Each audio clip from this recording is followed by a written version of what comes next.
Morning guys, it's Sunday. Beautiful day, about 35 degrees today. Wind's up a little bit, but you can find some sheltered spots. I'm in uniform today. This is what we wear on the water when we do our one-on-one jet ski training. So I thought I'd actually take the opportunity as we get ready as a family to actually show you how we store our ski, all the stuff I talk about in the classroom. Remember, it's a really, really good idea to do all your preparation at home in your driveways before you actually hit those busy boat ramps. And even today, it's spring, I went down to our local boat ramp. It's quite quiet there. Already boat traffic, jet skis, people set up. So it's going to be a very, very busy summer this year.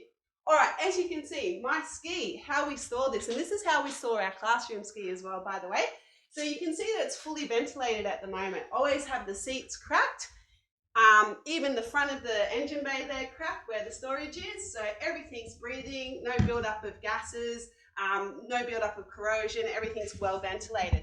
As you can also see off the side there, you can see there's wires running out. That's what we call a trickle feeder. So that's actually always on when we're not using the jet ski. So it's actually just keeping that constant charge to the battery, expanding its life, making sure we actually don't get a flat battery on the water.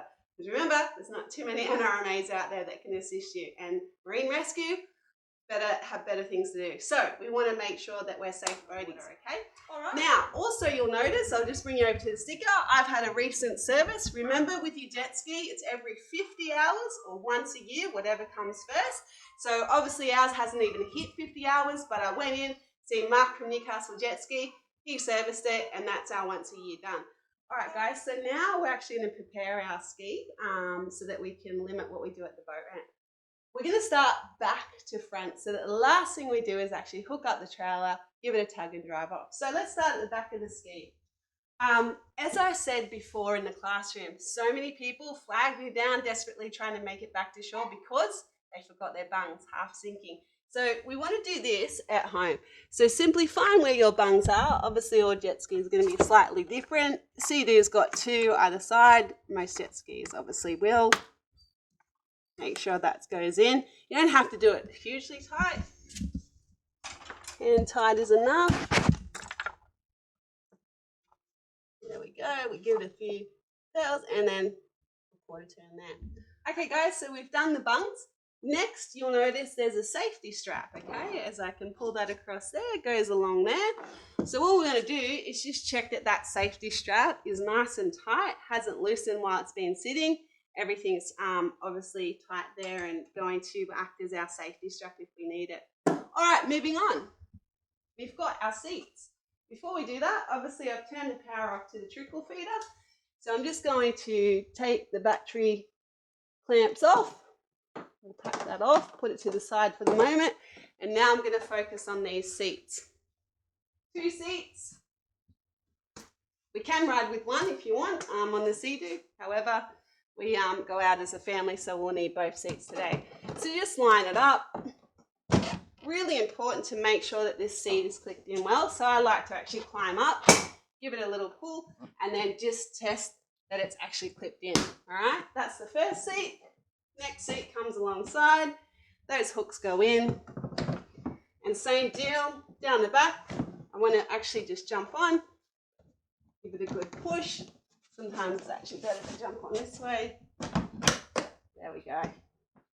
Give it a tug. That's now nice.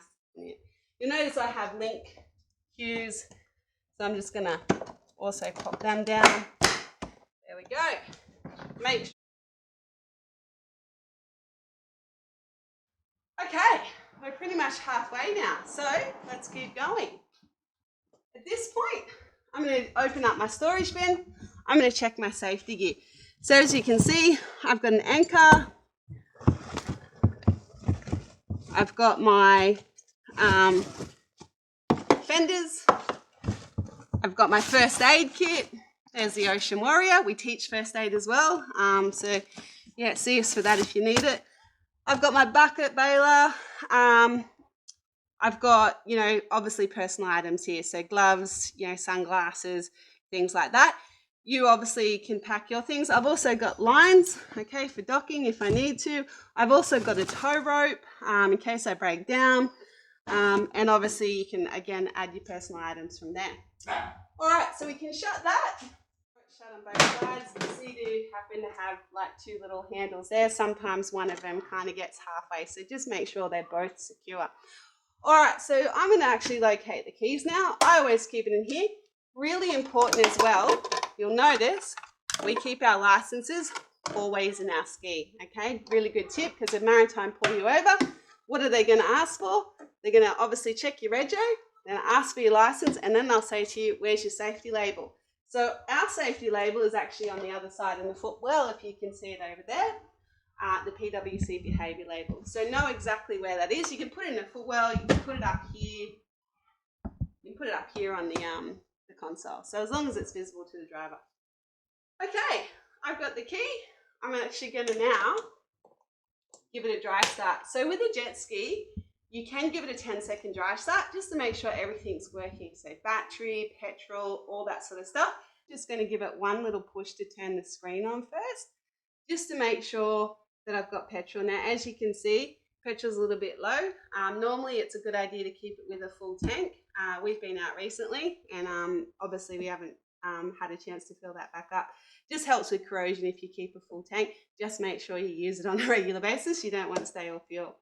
All right, so I know where everything's sitting at the moment. I obviously know the battery is also working, but just to be sure, I'm going to give it that little start just to see that it starts up okay, and then I will shut the engine down again. So we'll give it a start.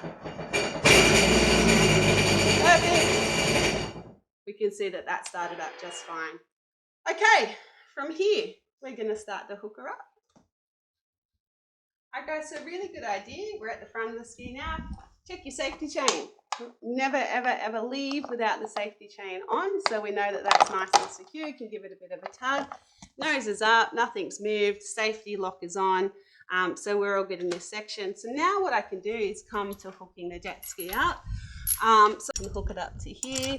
That just simply bolts into there. And that's our safety chain, okay? We've also got another plug, obviously, for our brakes.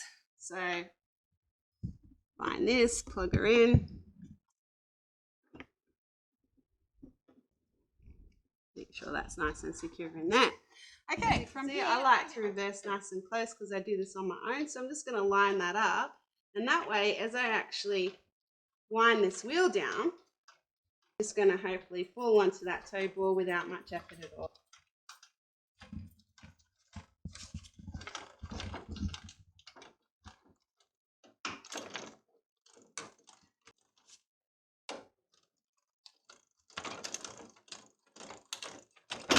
There we go.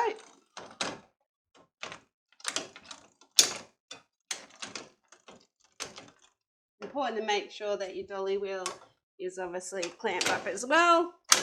Just pop that in place. Now what I'm going to do, because I'm always thorough, I've had the experience of someone else doing it and it coming off. So making sure that that's actually on the toe ball. I can give it a little tug as an extra security. That's not going anywhere. Everything, last minute check, everything's nice and locked on. Everything's ready to go. From here, it's pretty much pack the rest of your safety gear, life jacket, water, whatever you're taking out. If you're going tubing, all that sort of stuff, you can load that up. And now we know that everything is done. When we get to the boat ramp, it's as simple as just taking that, pulling up to the rigging area, as I say in the classroom, taking that outline, that safety strap off, put it in your boot, leave everything as it is, reverse down. Take the safety chain off, dock your ski, hop back in your car, drive away. Literally from here, I spend about 30 seconds to a minute at the boat ramp. That's what you want on a busy summer's day.